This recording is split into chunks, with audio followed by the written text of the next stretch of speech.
Assalamualaikum warahmatullahi wabarakatuh. Waalaikumsalam. Sedulur-sedulur di Ustadz Dono Official Channel, kemudian juga Haji Hasan Bisri BFC, Mbak Devi, Ustadz Abe, Abi, Pak Rahmat, semuanya, teman-teman.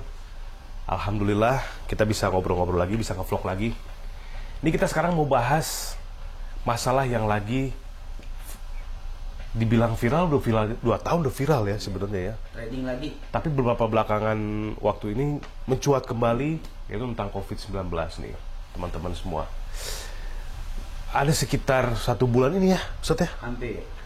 Naik lagi kasusnya, bertambahnya signifikan sekali, 2.000, 4.000, 17.000, banyak lah pokoknya datanya saya nggak terlalu paham. Cuman beritanya memang sudah luar biasa kemana-mana, bahkan di Cibubur pun di Dekat kita ya. yang masuk wilayah Jakarta Timur tuh, kan Cibubur ada yang sebagian Jakarta Timur, Depok, Bekasi. Salon tutup lagi, tempat makan tutup lagi ya. Mallnya tetap buka, nggak kayak dulu banget waktu awal COVID yang tutup, kemudian Tapi sampai jam 5 doang ya? sampai jam 5 Bioskop tutup Mas Bobi. tutup. Aduh ya Allah, padahal udah seneng banget itu bisa dibuka lagi, tapi ya semuanya memang harus begini terjadinya.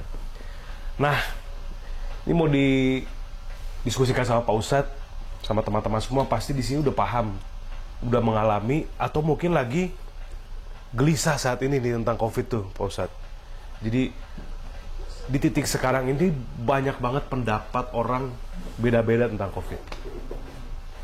Ada yang menganggap bahwa betul COVID itu ada, karena sudah mengalami, atau temannya mengalami, atau keluarganya mengalami, kan gitu ya.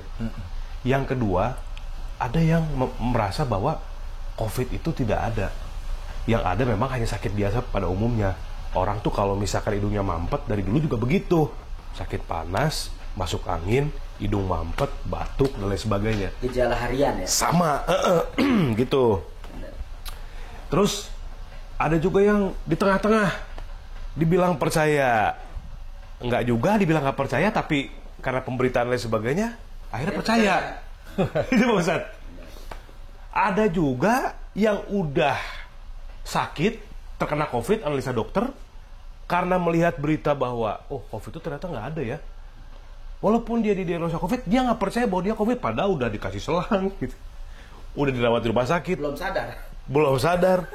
Tapi karena pemberitaan yang begitu kuat, akhirnya dia nggak percaya bahwa dia kena COVID. Jadi bohong semua. Itu kan jadi susah itu Pak Ustadz. Penyelesaiannya jadi susah gitu. Sebetulnya Pak Ustadz, dari Pak Ustadz nih, sikap kita sebagai muslim menyikapi hal ini seperti apa Pak Ustadz? Dibilang kita percaya, ya datanya ada ya. Benar. Kemudian di samping saya juga Ustadz Abe pernah kena COVID tuh, kemudian beberapa teman, Mbak Devi juga pernah kena gitu ya. Dibilang nggak percaya, ya kalau teori konspirasi itu kan apa aja bisa jadi benar sebetulnya. Tapi kan tetap data itu kan jadi acuan Pak Ustadz. Data orang ada positif, otentik, ada hasil PCR. Bahkan ada opini begini. Oh itu alat-alat antigennya itu sudah diacak Pak Ustadz. Ada begitu. Jadi sekian alat, nanti sudah di set berapa yang positif dari alat-alat tersebut.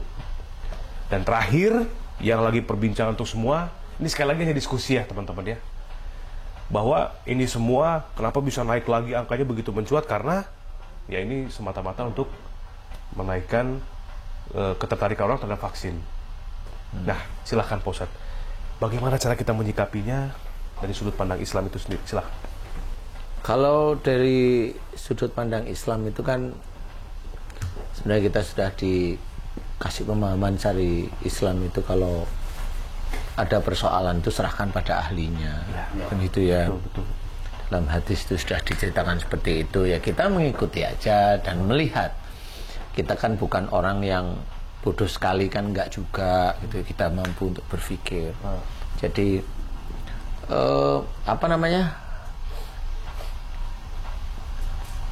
kalau ahlinya itu menceritakan iya atau tidaknya, ya kita paling tidak mendengarkan dulu lah ya. Kalau percaya langsung belum, ya mendengarkan dulu. Kemudian kan ada unsur apakah ini ada konspirasi, kan kita bisa berpikir aja sih sebenarnya.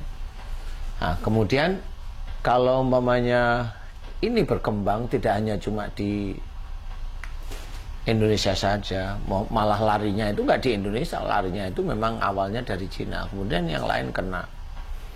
Persoalannya adalah ini konspirasi dari titik mana?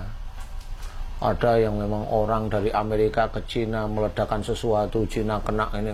Itu hanya cerita biasa saja. Orang itu sebenarnya nggak seperti begitu amat. Kalaupun di Amerika juga paling banyak, ya. Oh, karena kebocoran ini itu hanya cerita. Kebanyakan nonton film Mission Impossible, jadi ya terus begitu itu ya. Cara berpikir ini satu. Kemudian kalau saya melihat itu kan banyak dari masyarakat itu memang juga terkena, dites, mau tes ini, mau tes itu terkena. Kemudian juga apalagi di antara kita aja ada Ustadz AB juga pernah, Ustadz Asep juga pernah, alumninya banyak, Ustadz Zaki ya, Mbak Devi, kemudian yang lain-lain, Nita itu kan kena lah ya. Nah, relatif seperti itu memang menandakan bahwa itu insya Allah ada. Cuma namanya virus kan, selalu saya bercerita, virus itu yang menggerakkan tetap Allah Ta'ala. Dan yang menggerakkan virus siapa? Malaikat. Nah, malaikat menggerakkan apa? Menggerakkan jin. Jin itu menggerakkan virusnya itu sendiri. Jadi ini memang sudah disiapkan oleh Allah Ta'ala di dunia. Nah, bagi orang yang tidak percaya virus, kita amati dulu yang ngomong siapa. Kalau tidak percaya virus. Orang yang yang ngomong dulu siapa nih? Yang nggak percaya itu. Yang nggak percaya itu, kan gitu ya. Yang ngomong ini siapa? Orangnya itu tipikalnya apa? Emosional nggak? Kaku nggak orangnya? Susah diatur apa gampang diatur? Kan itu. Secara keilmuan dia punya apa enggak? Dia suka berita-berita yang kontroversi atau berita-berita normal. Itu bisa dilihat itu, Mas. Jadi kalau seseorang yang dia suka film kekerasan, normal kalau dia itu sehari-hari itu melakukan aktivitas keras itu normal. Selalu bentrok ya? Selalu bentrok aja. Bertolak belakang bertolak aja belakang gitu ya? dengan umum istilahnya. Ya. Nah, yang tidak suka ini siapa? Ini kita menilai aja dulu, kita menilai kebiasaan orang itu. Orang yang nggak mau percaya virus itu siapa? Yang gembar-gemborkan itu siapa? Kan gitu. Orangnya itu emosional enggak? Itu dilihat aja. Kalau orangnya emosional, normal. Orang emosional itu kadang dia nggak pakai logika, dia pakai nafsu. Kaku enggak? Kaku itu bagaimana? Kaku itu diberi masukan itu banyak diterima atau enggak? Kalau orangnya kaku, nah berarti apa yang terjadi pada yang dia inginkan itu tidak mau melihat apa yang ada di sekitar atau orang masukkan ke dia atau orang tuanya ngasih masukan ke dia pun dia kadang nggak mau dengerin. Nah, orang kaku itu seperti itu. Kemudian egois enggak dia? Kalau orangnya egois, maunya menang sendiri, ini bikin masalah, ini kan egois. Berarti ini peracun sebenarnya orang ini. Kemudian suuzon enggak? Nah, memang orangnya enggak tahunya mah hobinya suuzon dia. Lah kalau ini sudah nempel ke dia, lah ngapain dipercaya? Wong kita itu, orang muslim itu, untuk kalau ada suatu masalah atau suatu keadaan aja disuruh diselesaikan oleh orang-orang tertentu itu untuk tabayun. Kemudian harus diselesaikan dengan yang ahlinya. Betul. Jadi itu harus difahami dulu. Ada tahapan sebenarnya. Ya. Jadi bukan orang yang gembar-gembor. Apalagi sekarang ini YouTube, kemudian medsos ini kan gencar. Bikin orang tuh bingung gitu Pak. Iya. Nah disinilah sebenarnya fitnah dajjal itu dibentuk sebenarnya di titik-titik ini fitnah dajjal itu dibentuk sebenarnya. Nah orang itu nggak ngerti kalau fitnah dajjal ya begitu itu. Skemanya di situ. Skemanya memang di situ. Ya seliweran kan itu fitnah dajjal. Jadi bukan karena penguasa yang dolim yang sebelah mana. Nggak bisa seperti itu. Nanti di titik kita ada juga umpamanya pendakwah yang dolim, emang ada. Dia nyebarin sesuatu yang memang tidak pantas disebarkan. Dia ada di bawah semuanya. Mau di bawah kemudian dia membuka sesuatu yang sebenarnya itu malah bikin chaos sebenarnya. Ya itu ya ada, itu ya fitnah dajjal, walaupun yang ngeluarin itu pendakwah umpamanya. Ini sama. Nggak peduli siapa yang ngeluarin. Nggak peduli. Karena dajjal itu memang dia akan keluar dari basis akidah, syariat, akhlak. Contoh umpamanya kalau ada pendakwah, dia mengejek, dia merendahkan saudaranya yang lain. Lah itu kan nggak boleh. Tapi walaupun dia pendakwah, dia benar-benar itu diceritakan beneran, dibuka di ini, dia kan sama menyebarkan fitnah, menyebarkan ujian bagi semuanya. Dan dia lupa bahwa saudara seiman itu memang saudara, satu tubuh yang harusnya itu dilindungi. Tapi malah begitu. Nah, itulah fitnah dajjal. Yang ngeluarin siapa? Ya pendakwah. Ya saya tidak membuka kemungkinan seperti itu. Karena apa? Fitnah dajjal itu tidak hanya untuk orang-orang biasa. Enggak. Fitnah dajjal itu benar-benar itu ke semuanya, banyak. Nah, di kita ini memang harus memberikan pemahaman. Persoalan orang-orang itu yang sering menjadikan fitnah, persoalan orang-orang itu tidak percaya terhadap virus COVID. Itu mereka akan memilih nantinya. Mereka akan memilih, Mas. Wong orang masuk Islam itu dia memilih kok. Nggak cuma COVID ya, Islam yang jelas bukunya jelas, terjaga sejak zaman Nabi kan begitu ya. Itu terjaga, itu orang itu kadang nggak mau milih, kadang ngejek, kadang begini ya, itu harus memilih. Apalagi COVID yang baru, secara nyata ini nggak tampak. Baru 2 tahun juga ini sama kita intens. Ya seperti itu. Orang masih tahap berpikir. Disinilah sebenarnya kita harus bijak menyikapi, bijak. Kalau istilahnya menjaga jarak, mencuci tangan, membatasi kerumunan, mengurangi mobilitas. Terus kalau ini berkerumun ini, saudara beriman, ini insya Allah sudah di antigen, swab udah banyak. Ini ikhtiar untuk menandakan bahwa di kita ini insya Allah sudah negatif. Amin. Ini bukan persoalan kita mau sombong, tidak. Kenapa Ustadz Abe di sini? Ya biasa-biasa aja, karena beliau sudah pernah merasakan yang namanya COVID itu kayak apa, yang katanya itu mau mati rasanya. Nah, kalau orang yang nggak percaya COVID itu kan karena memang Allah belum ngizinin aja dia kena COVID, belum ngerasain ya. Kalau dia sudah dipasang ventilator, ininya mulutnya mengunci, ini dilobangin, baru nanti kamu itu mau ngomong apa kan gitu. Baru, nah itu percaya apa enggak tergantung dia sendiri Ustaz ya. Balik lagi dia Ustaz. Nah, yang jelas sebelum saya memberikan ini lagi, Ustadz Abe nih yang pernah merasakan terkena COVID rasanya gimana, walaupun saya tidak tahu hanya berapa hari, saya tidak tahu karena banyak teman-teman pendakwah yang meninggal sekarang ini Ustaz ya. Fase sekarang nih fase 2 ya. Iya. Dari fase pertama terkonfirmasinya tidak dengan gejala yang serius. Waktu saya itu masih ada pilek, masih ada batuk. Sekarang yang aneh di fase ini, orang nggak kemana-mana, di rumah kena COVID. Di rumah. Bahkan hampir di wilayah saya nih, sama Pak Haji Hasan nih, hampir Ustadz yang sekarang terkonfirmasi itu pejabat dan para ustadz. Pejabat, ustadz, dan semuanya hampir kemarin sudah ada 10 orang meninggal mendadak. Innalillahi wa inna ilaihi. Nah ini fase apa ini Ustaz? Sehingga kok levelnya nih sekarang udah mulai ke anak-anak yang dia tidak kemana-mana gitu. Ada, saya punya satu keluarga, saudara saya di Bandung, anaknya sangat safety banget. Orang tuanya sangat memberlakukan safety klinik untuk anak itu, tiga-tiganya. Sementara orang tuanya betul-betul jaga jarak sama anak itu. Pas kemarin antigen bareng-bareng, yang COVID anaknya semua. Padahal nggak kemana-mana tuh anak. Di rumah aja padahal ya. Di rumah aja, nggak ngapa-ngapain.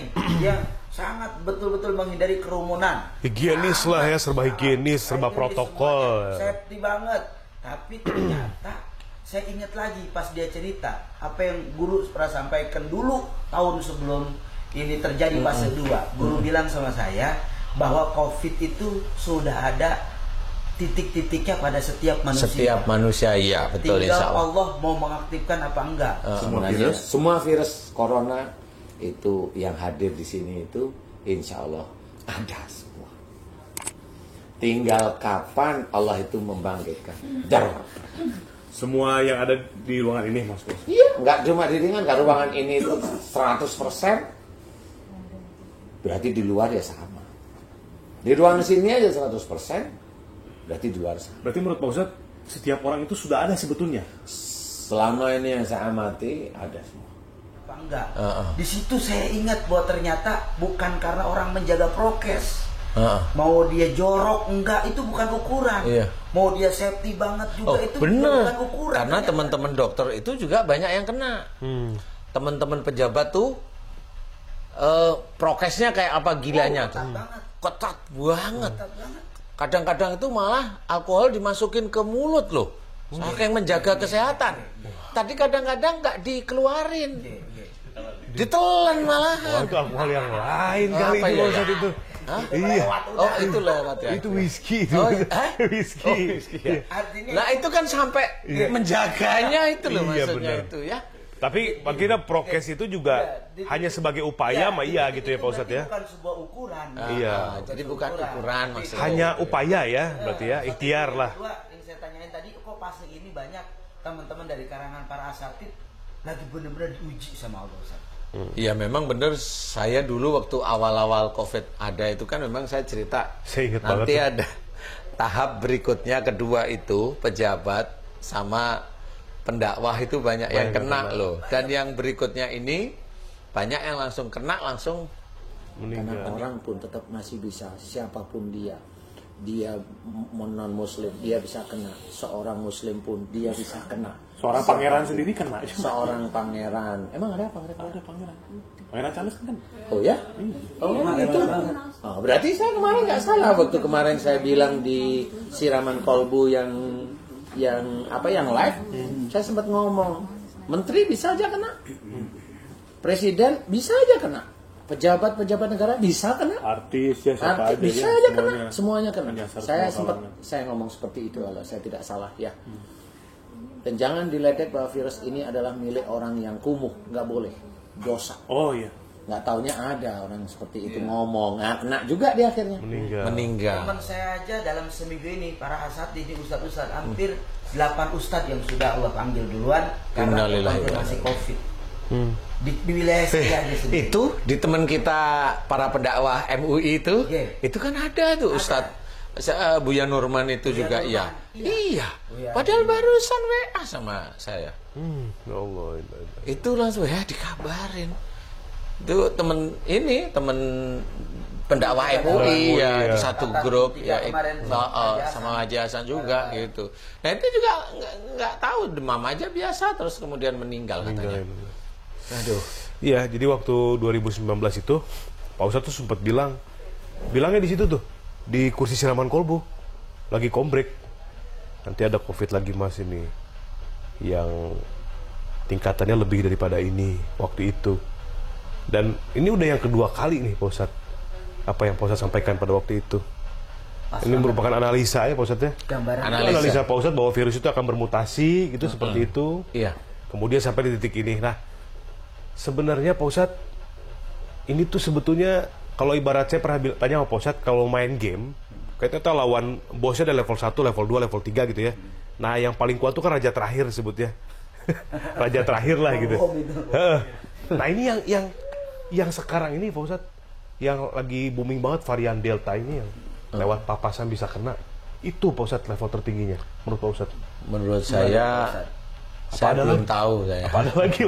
Belum ada yang membisik-bisikkan masalahnya. Tapi melihat kejadian sekarang gimana Pak Ustaz? Kalau saya melihatnya begini, kalau saya ya, ini saya sendiri, kalau salah ya minta maaf.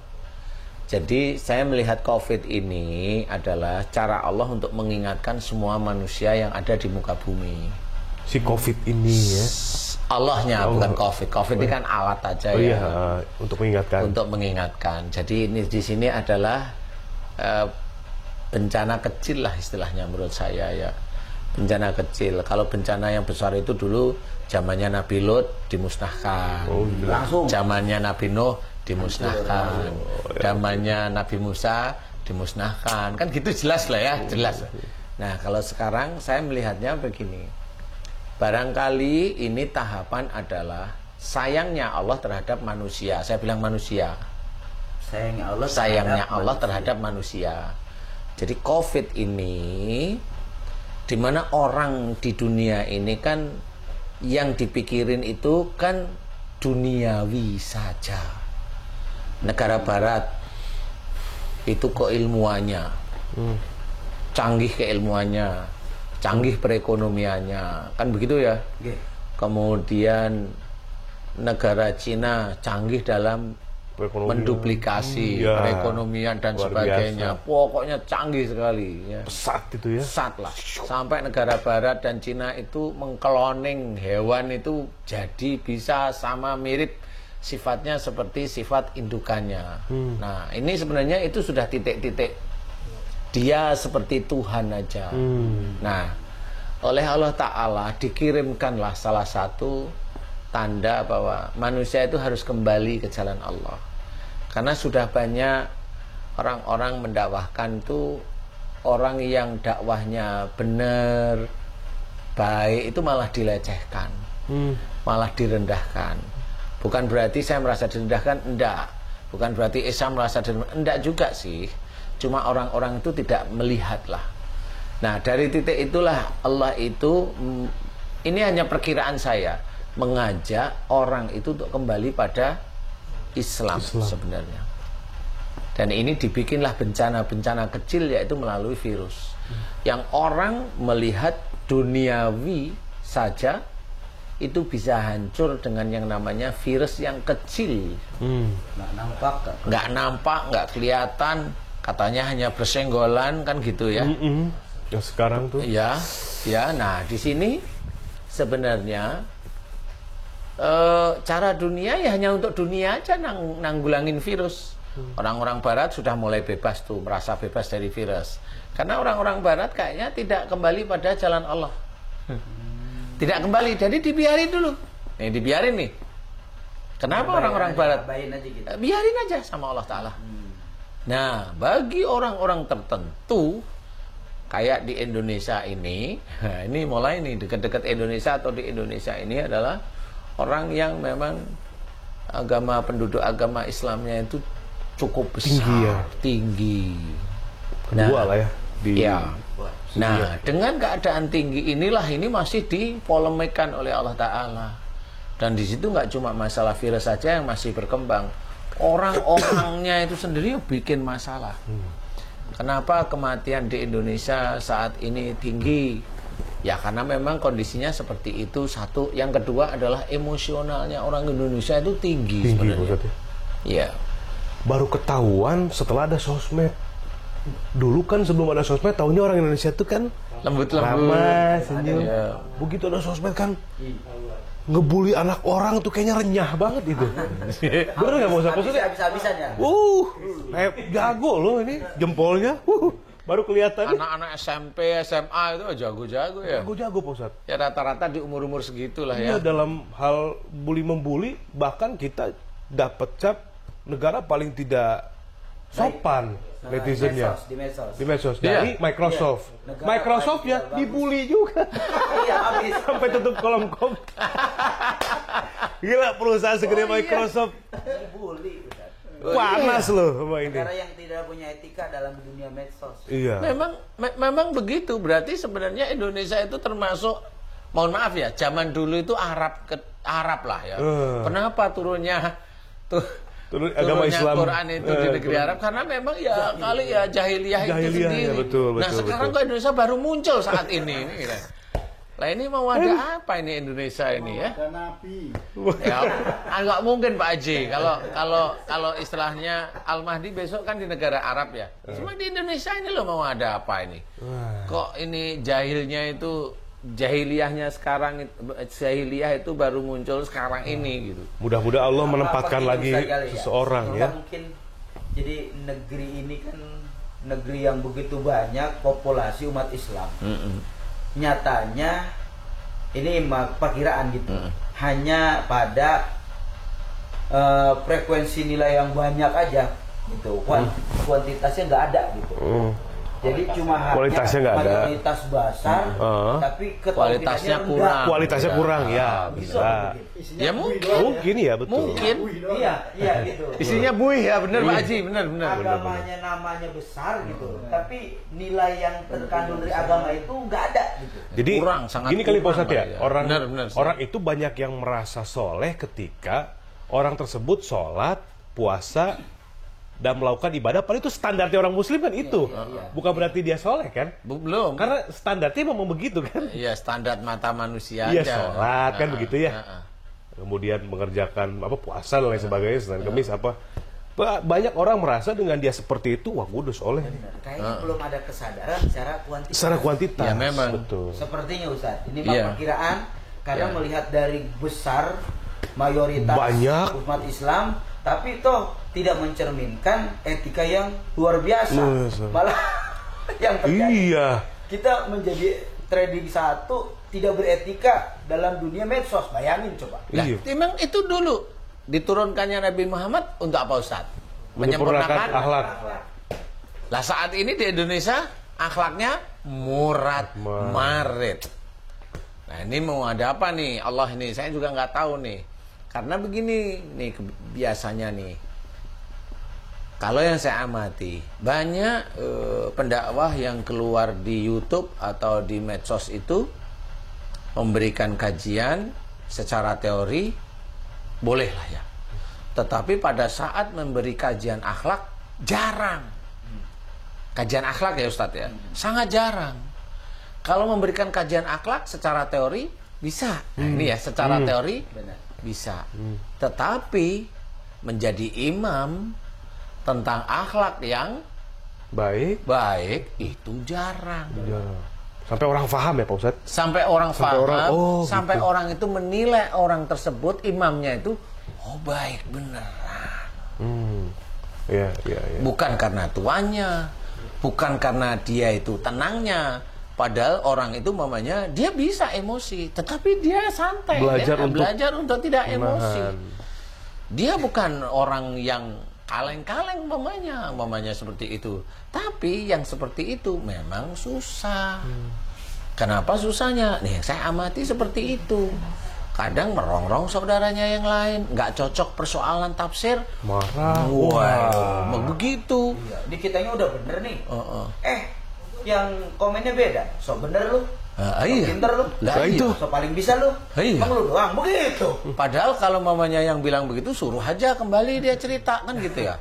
Menyamain cerita ini. Jadi standar itu kan begitu ya. Kalau orang push up, dia push up sampai 500 kali push up.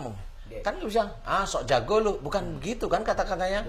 Dia push up juga 501 aja. Benar. Baru gitu loh kelihatan. Tapi kalau hanya cuma Perangnya ngomong, beneran. ya iya gitu. Perangnya beneran di titik itu. Kalau hanya asal ngomong itu kan gak bisa. Tanda tak mampu ya Pak. Tanda tak mampu. Banyak bicara tuh sebetulnya bisa. Padahal jadi- persoalannya bukan di medsos aja tanda tak mampu. Nanti di akhirat itu jelas loh orang-orang seperti itu dia akan disikat oleh Allah Ta'ala. Dan apakah betul dia itu besok masuk surga? Kalau yang kita kita bicarakan tentang ayat Quran, kemudian dia tidak mau memakai, itu udah dianggap kafir oleh Allah Ta'ala. Allah loh ya. Kalau kita sih tetap menganggap itu saudara. Kalau Allah sudah menganggap kafir, kapan mau masuk surga? Benar Pak Ustadz. Kagak ada. Nah, disinilah sebenarnya apa yang tadi di medsos begini, saya malah baru tahu loh ini. Saya malah baru tahu. Saya nggak tahu karena memang saya nggak main medsos. Iya, Pak Ustadz, Saya gitu. main sosmed. Sama. Balik doang. Nah, inilah yang sebenarnya jadi istilahnya kalau kita bikin YouTube itu Ustaz, itu kan memberikan kajian ilmu. Kayak Covid mamanya saat ini memberikan kajian ilmu. Coba. Ini yang saya nggak terlalu sedih, cuma saya menambahkan pemerintah itu menyuruh untuk mencuci tangan, menjaga jarak, menjauhi kerumunan, membatasi mobilitas, pergi-pergi, memakai masker. Jarang sekali pemerintah atau pendakwah itu mengajak jangan marah, itu belum pernah loh saya. Terus yang sampai mana? 7M tadi Pak Ustadz.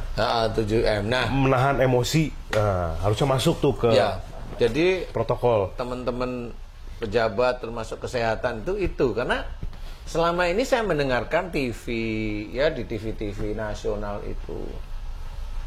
Kemudian ceramah teman-teman dakwah itu jarang sekali atau belum pernah saya itu mendengarkan janganlah marah, hindari marah, itu jarang. Padahal itu sederhana. Itu sederhana yang sering kita dengarkan, la taghdab walakal jannah. Itu kan sederhana Ustadz. Iya. Ringan banget. Ringan, tetapi kalau kita amati jangan marah bagimu surga, itu kan sebenarnya Allah menyampaikan untuk Rasul melalui malaikat Jibril itu jelas. Kalau orang nggak marah baginya surga. Kalau orang marah baginya neraka. Kan sebenarnya hanya begitu aja caranya. Simple. Cuma jarang. Katanya orang tertentu, kelompok tertentu, mana mungkin sakit itu dari marah. Lah, emang terjemahkan aja itu. Tafsirkan aja hadis itu. Gimana maksudnya hadis itu? Ya itu kalau maunya wah hadis itu ya itu aja kan gitu. Ya berarti kamu nggak berkembang cara berpikir. Benar. Kan begitu ya. Jadi bukan doktrin sebenarnya. Itu benar, hadis itu berhubungan dengan banyak sekali ayat-ayat Quran. Jangan sampai kita itu ada persoalan hari ini tidak berhubungan dengan yang dulu-dulu lah. Orang itu kan begitu. Orang Islam itu kan semua itu terkait. Sejak akhir baliknya itu terkait terus itu Ustaz. Ya Allah. Jadi benar-benar itu terkait. Jadi istilahnya kalau di dalam istilahnya Allah itu menyiapkan ruh, nanti mulai rezekinya, kemudian jodohnya, kematiannya ditata, istilahnya ditentukan oleh Allah Ta'ala.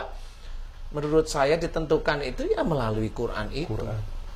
Jadi kalau dia itu berbuat baik, kenapa di dalam kalau ditentukan? Kenapa kalau di dalam Quran kita itu disuruh menyembah Allah, disuruh berbuat baik? Kalau Allah menentukan, kan begitu. Kalau Allah menentukan dia orang matinya kena COVID, maaf nih ya, saya takdirnya kena COVID. Ya kenapa dulunya dia itu masih emosional, menyimpan marah dan sebagainya? Coba mengingat jangan marah, jangan ini, kan bisa takdirnya beda. Betul. Ya, karena yang bisa merubah takdir itu ya kita sendiri, tapi bukan takdir yang dirubah terus akhirnya sampai kemana. Enggak, memang kita yang merubah takdir itu maksudnya dari yang sesuatu yang buruk, yang nantinya terjadi buruk, kita rubah menjadi baik gitu Pak Ustaz. Iya, kalau kita melakukan kebaikan yang dianjurkan oleh Allah Ta'ala, termasuk ibadah itu juga kebaikan, nanti takdirnya kan baik. Amin. Termasuk sehat itu kan takdir baik. Atas apa yang kita lakukan, buah tangan kita sendiri itu Pak Ustaz. Iya, buah tangan kita sendiri itu ya itu. Seseorang dia akan mau meninggal, nanti meninggalnya di akhirat dia masuk surga, itu bukan ditakdirkan oleh Allah Ta'ala dia besok masuk surga. Itu mah Nabi. Kalau Nabi udah jelas. Dan kalau manusia, manusia itu masih semaunya sendiri. Ya sanitizer dipakai di tangan, dia nggak mau kalah, dikumur-kumur, nggak mau kalah lagi, ditelan lagi, kan gitu. Jadi menambah penyakit baru ya. Nah, jadi bukan ilmu yang dipakai. Iya, nih Pak Ustadz, kembali lagi kita ke belakang lagi ya tadi yang COVID. Kalau begini gimana Pak Ustadz? Maksudnya pemikiran begini menurut Pak Ustadz bagaimana? Udah, apapun yang terjadi, semua ini kan kehendak Allah ya Pak Ustadz ya. Ini kan COVID ini kan sebetulnya wasilah ya, perantaranya kan gitu ya, atas apa yang ingin Allah berikan kepada manusia. Kalau begini bagaimana? Misalkan kita berpikir bahwa ketika orang itu saya kena COVID nih, oh ini ujian dari Allah, berpikir ke situ. Boleh. Ujian dari Allah. Ketika yang tidak kena COVID juga itu merupakan ujian juga dari Allah, sejauh mana dia bisa aja dari Allah Ta'ala menjaga hatinya. Karena gini, kita tidak punya kemampuan untuk melihat virus itu kan kecil sekali. Kemudian untuk melihat berita yang begitu banyak berkembang di masyarakat juga kan rumit ya. Jadi menurut saya, ya udah sekarang COVID itu dari Allah, kita bersyukur kalau misalkan memang Allah masih kasih kesehatan, tapi pun jangan sombong. Ketika sakit, anggap ini sebuah ujian, kembalikan lagi kepada Allah. Jadi intinya pasrah aja gitu Pak Ustadz. Ya, tapi kan sebagai seorang muslim kan nggak bisa pasrah itu diem kan nggak. Ada ikhtiar. Harus ada ikhtiar. Salah satunya mamanya ikhtiar kita itu untuk menjadi seorang yang bijak. Mamanya gini, terkena COVID ada apa? Ada teman kita dakwah yang satu grup itu terkena COVID Ustadz. Ya, Ustadz Randy itu kan terkena COVID ya. Kemudian saya bantu doa lah. Saya hanya minta Ustadz tolong doa saya diaminkan. Wallahualam, beliau mengaminkan terus. Alhamdulillah beberapa hari langsung enak, yang dulunya pakai ventilator itu dilepas, yang dulunya nggak bisa makan, alhamdulillah udah mulai bisa makan. Nah, sebenarnya persoalannya adalah kalau bisa jangan sampai kita itu mendapatkan ujian yang tidak enak, sama seperti Rasul. Kalau bisa diuji itu jangan yang tidak enak, kan begitu ya. Doa Rasul itu kan begitu ya. Jadi bisa itu mengkikis iman seseorang karena nggak kuat sebenarnya. Nah, maksudnya gini nih. Gimana Pak Ustadz? Kalau bisa jangan sampai kita mengalami ujian tidak enak, walaupun sebenarnya tidak enak itu juga harus kita syukuri. Tetapi gimana caranya tidak mendapatkan? Yaitu berbuat baiklah. Kan gitu ya. Urutannya itu kan jelas. Umpamanya wala tulqu bi aidikum ila tahlukat. Jadi di sini ceritakan, dan janganlah kamu menjerumuskan dirimu dengan perbuatanmu ke dalam kebinasaan. Jadi seseorang yang melakukan perbuatan-perbuatan tertentu itu nanti dia sudah nyetir kehidupan sampai kematiannya itu sudah ditentukan dia sendiri. Kalau dia emosional ditentukan sebenarnya. Nah, disinilah sebenarnya di tengah-tengah ini Allah itu mengajak untuk kembali ke jalan Allah Ta'ala lagi. Yang dulunya emosional jadilah pemaaf. Yang dulunya kaku jadilah yang lembut. Yang dulunya itu dia pengen dimuliakan, muliakanlah orang lain dulu. Kan gitu ya. Benar ya. Kalau ingin benar-benar ditinggikan ya hormati, tinggikan orang lain. Itu kan pembelajaran yang ada dalam Quran sebenarnya, yang itu juga dikerjakan oleh Rasulullah Muhammad SAW. Nah, di titik itulah nanti kita itu menyusun kehidupan kita itu baik.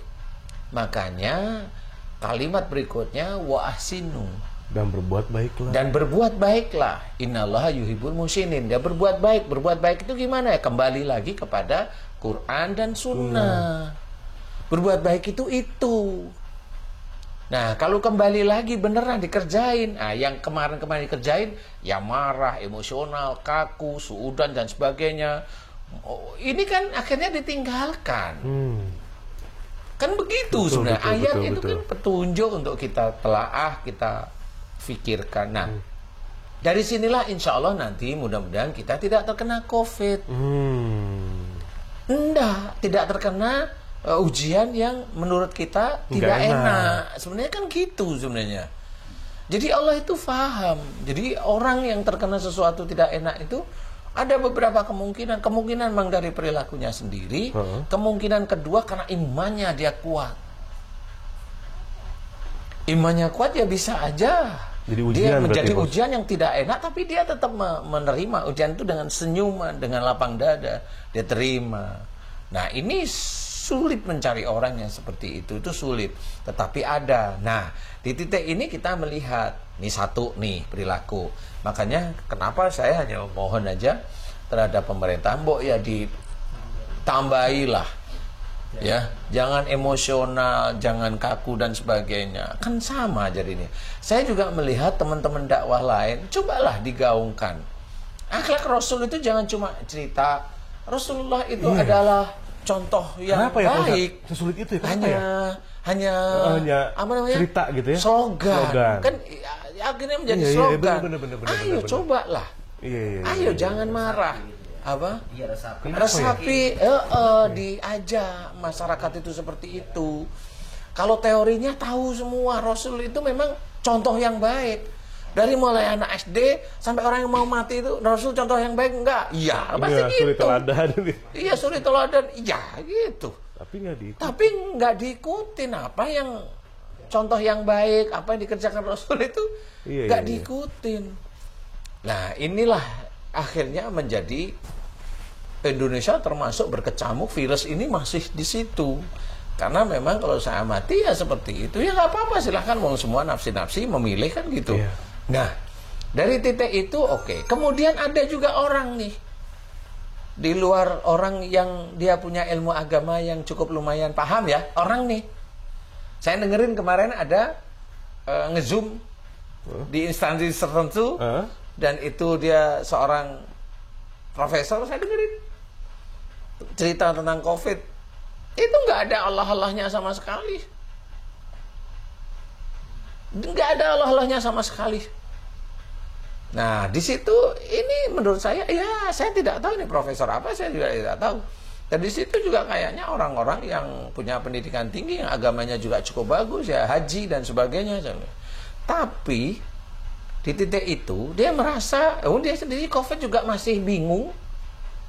COVID ini datang mendadak, emang dia bisa bikin apa namanya, bikin vaksin? Kan enggak. Vaksin juga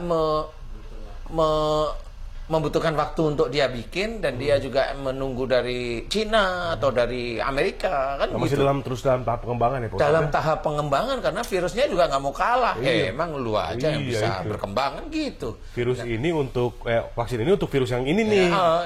Yang datang baru belum kan gitu. Iya. Nah, di sini orang itu nanti ada orang yang di luar agama atau bagaimana, dia tidak terkena, dia mesti ngomong nih, karena saya higienis nih, saya menjaga, saya tidak ini. Orang otaknya begitu. Coba kalau kita lihat dari sisi agama kita, berarti dia kan merasa apa yang dia lakukan, ikhtiarnya itu kan benar. Padahal dia itu diberi kenikmatan oleh Allah Ta'ala kan belum finish. Dia baru aja, yang lain kena, dia belum kena. Belum finish. Nah, di titik itu sebenarnya ujian bagi dia, menguji apakah dia menuhankan otaknya. Kalau dia sudah higienis, itu yang menjadikan dia tidak terkena virus. Kalau dia jawab iya, saya bilang enggak, kamu bodoh. Yang bikin kamu berpikir itu siapa? Otakmu, kepandaianmu? Ya, saya jawab iya. Betul? Terus yang nyiptain otakmu siapa? Allah. Kenapa kamu nggak ada Allahnya sama sekali? Yang nyiptain otakmu itu siapa? Allah. Allah sudah. Kan gitu kuncinya. Kenapa nggak kamu sentuh Allahnya? Kita itu sebenarnya manusia tinggal seperti karung aja biasa. Isinya itu sebenarnya Allah. Mata kita bisa melihat atas izin Allah. Allah mengizinkan banyak malaikat di mata kita. Jantung kita berdegup itu atas izin Allah. Kenapa? Karena jantung kita ada malaikat yang tetap diizinkan oleh Allah Ta'ala begini. Coba kalau ada malaikat yang tugasnya dia itu mengunci darah di pembuluh darah jantung, mengunci darah, mengumpal, zet, jantung langsung, orang langsung mati gimana? Mana orang tahu? Nggak tahu. Padahal malaikat yang lain dia menyusup karena apa? Karena dia emosional, nggak tahunya. Nggak tahu dia. Di semua tubuh manusia ini, kita ini banyak sekali malaikat. Yang menjadikan dia melakukan operasi berhasil siapa? Dia, bukan Allah. Kenapa? Lah yang menciptakan tangan dia siapa? Allah. Betul ya? Betul. Otaknya dia Allah. Mempelajari apa? Dia Allah. Dia lahirkan atas izin Allah. Nah, masa dia itu mengoperasi sesuatu itu, ini saya, mana Allahnya? Nah, di sini yang dianggap menuhankan dirinya sendiri ya. Jadi segala sesuatunya sudah tidak ada Allah berarti. Sudah tidak ada Allah. Aktivitas dia tidak melibatkan Tidak Allah. melibatkan Allah. Nah, itulah kerugian yang amat besar. Nah, makanya kita dakwah ini mengingatkan Ustadz. Jadi kalau kita melihat dari sisi tadi pertanyaan Mas Bobi, orang itu macam-macam nanti. Nanti vaksin turun, nanti ini udah divaksin. Ya dulu saya bilang, udah divaksin. Nggak taunya orang sembuh semua, dipikir vaksinnya. Enggak. Vaksin itu hanya ikhtiar aja. Nanti ujian lagi maksudnya. Nah, ujian lagi. Kalau menganggap vaksin itu hebat juga nggak bisa juga. Nggak boleh kita seperti itu. Tauhidnya nggak ada lagi. Makin hilang malah kalau Iya. berpikir di situ. Vaksin itu ikhtiar, sama seperti makan. Oke. Makan itu ya ikhtiar kita agar kita itu tubuh kita bisa bergerak dan sebagainya untuk secara fisik. Iya. Ya. Jadi Pak Ustadz, yang menarik ya, wala tulqu bi aidikum ila tahlukat itu berarti masuk ke semua sisi menjadikan itu kebinasaan itu termasuk salah satunya COVID. Iya. Ketika orang tersebut melakukan sesuatu yang Allah tidak sukai. Iya. Contoh marah Iya. dan sebagainya. Iya. Kemudian berbuat baiklah. Iya. Serta mengerjakan amal soleh. Iya, benar. Berbuat baik ya Pak Ustadz. Heeh. Kalaupun itu sudah dikerjakan tapi tetap kena, itu ujian untuk orang yang sudah berbuat baik. Udah berbuat baik, karena jelas dia tidak mungkin berbuat baik hanya di minggu-minggu ini. Dia mikirnya kan, saya berbuat baik, saya sudah baik. Nah, tapi lupa dulunya nggak taunya emosi. Pernah marah sama bapaknya. Dimohonkan Nah, ampun. iya kan belum pernah dia mohonkan ampunan. Belum pernah minta maaf serius kepada orang tuanya. Oh, benar. Dia minta maaf hanya cuma di bulan Ramadan. Itu pun tidak mana dia minta maafnya di titik mana. Ke orang tuanya beneran atau dia hanya lip service di mulut aja. Kan tinggal maafin ya. Mana ini sama ini nggak sinkron loh Mas. Tapi gini, kalau Pak Ustadz, minta maaf itu kalau Pak Ustadz bilang, kenapa ya orang itu sulit menerima bahwa sakit itu dari marah? Saya ada satu contoh. Ada seorang ibu bertanya, ini anak saya kenapa begini ya? Akhirnya saya coba bantu jelaskan dari referensi ilmuannya Pak Ustadz, disertasinya. Salah satunya anak itu kalau menstruasi sakit. Sakit luar biasa gitu, sampai ke dokter. Saya bilang, apa ada kejengkelan sama ayah? Ya betul, gitu kan? Salah satunya Pak Ustadz ada kejengkelan sama ayahnya. Anaknya perempuan. Kemudian, kalau laki saya curiga malah. oh iya, saya juga gak akan jawab, saya tinggalin. Kalau laki komen itu gimana itu ya? Iya. Terus. Nah, kemudian saya referensikan untuk menonton tayangan Pak Ustadz di YouTube dan sebagainya. Akhirnya ibunya itu bingung, gimana ya saya jelasin sama anak saya. Berarti anaknya ini kan emosional Pak Ustadz. Sampai ibu itu bingung cara menjelaskannya. Sampai istighfar, astagfirullahaladzim ya Allah. Ibu kenapa bingung? Ini mah Al-Quran. Di hadisnya juga ada. Jangan marah. Ya tapi, nah itu gimana tuh Pak Ustadz? Kalau orang tua sudah seperti itu dosa nggak di hadapan Allah Pak Ustadz? Ketika bingung menyampaikan dosa yang mana? Ya ketika ibunya tuh kayak, aduh gimana cara nyampeinnya? Aduh saya takut anak saya begini marah. Sampaikan aja nggak apa-apa. Sebenarnya itu kan tugasnya orang tua. Iya, tetap tetap tugasnya. mendidik anaknya, apalagi cewek kan. Anak itu kan keluar itu kan setelah dia menikah. Kalau cewek lo ya. Betul. Nah kalau masih belum menikah ya orang tua masih Punya tanggung jawab. Iya tanggung jawab. Nah, jadi maksud saya tuh antara orang tua dan anak aja untuk menyampaikan keilmuan itu. Kalau ini ceritanya Mas Bobby, saya malah berpikir ini anaknya emang kayaknya kurang ngajar deh beneran. Sampai ibunya aja nggak berani nyampein kan gitu ya. Itu bener. Ini anaknya kurang ngajar. Biarin aja kalau menurut saya. Masih tanya gimana ini? Lah saya nggak pernah punya pikiran. Yang penting momennya sudah diberikan, kemudian itu memang harus dikerjakan. Karena yang namanya sembuh itu bukan instan seperti kita makan pisang goreng kemudian kenyang, nggak seperti itu. Ada prosesnya. Ada prosesnya sebenarnya. Ada orang ini memahami tentang orang tua si anak ini. Ada proses dia itu tahu tentang agama, ilmu-ilmu agama. Ada proses tentang hormat pada orang tua. Ada proses dia harus menanggalkan yang namanya marah, emosi, semaunya sendiri kan seperti gitu. Banyak proses seperti itu.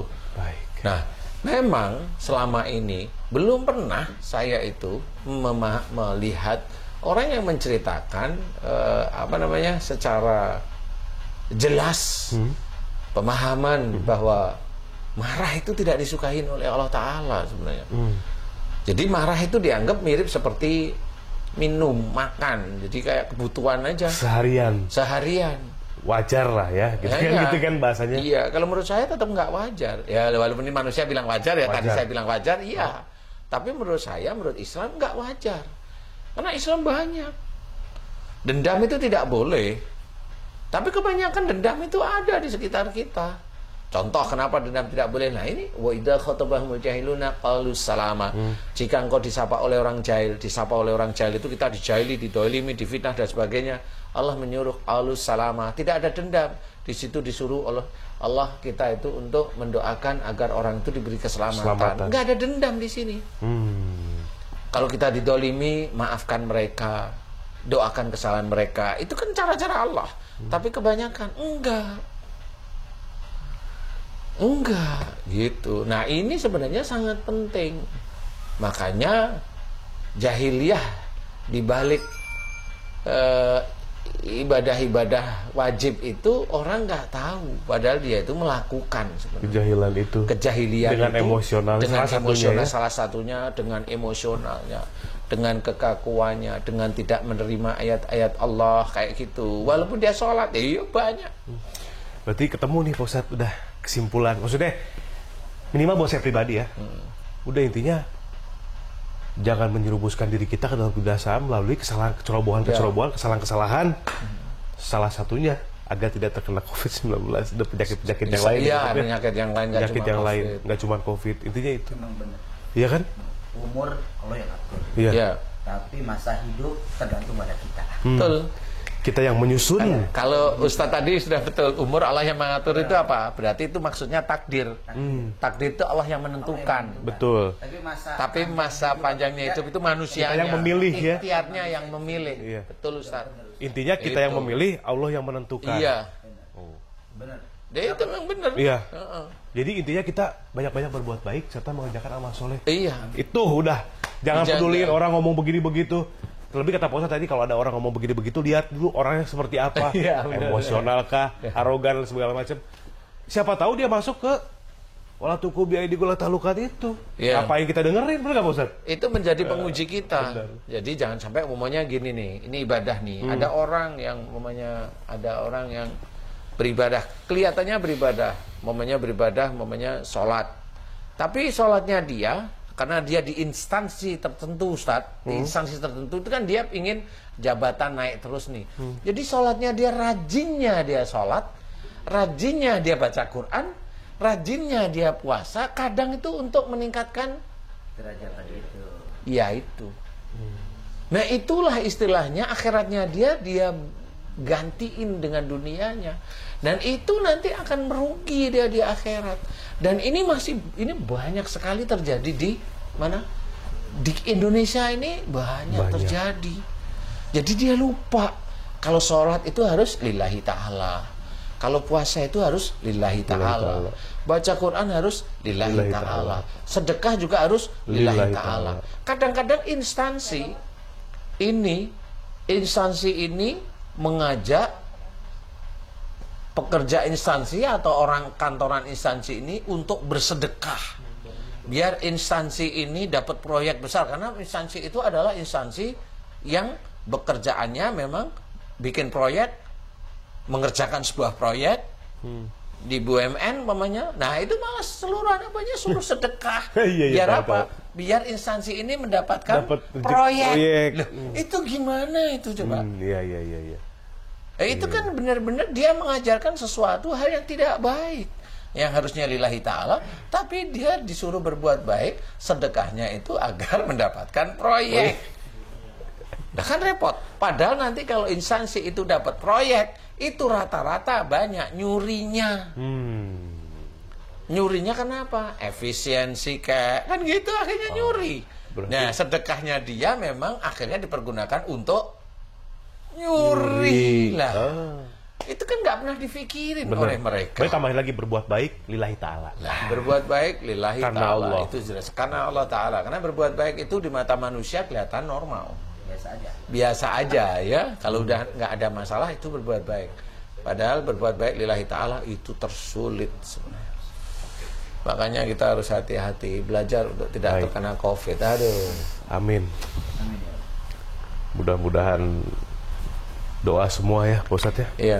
Doa dari kita semua di sini, mudah-mudahan Allah jauhkan dari COVID.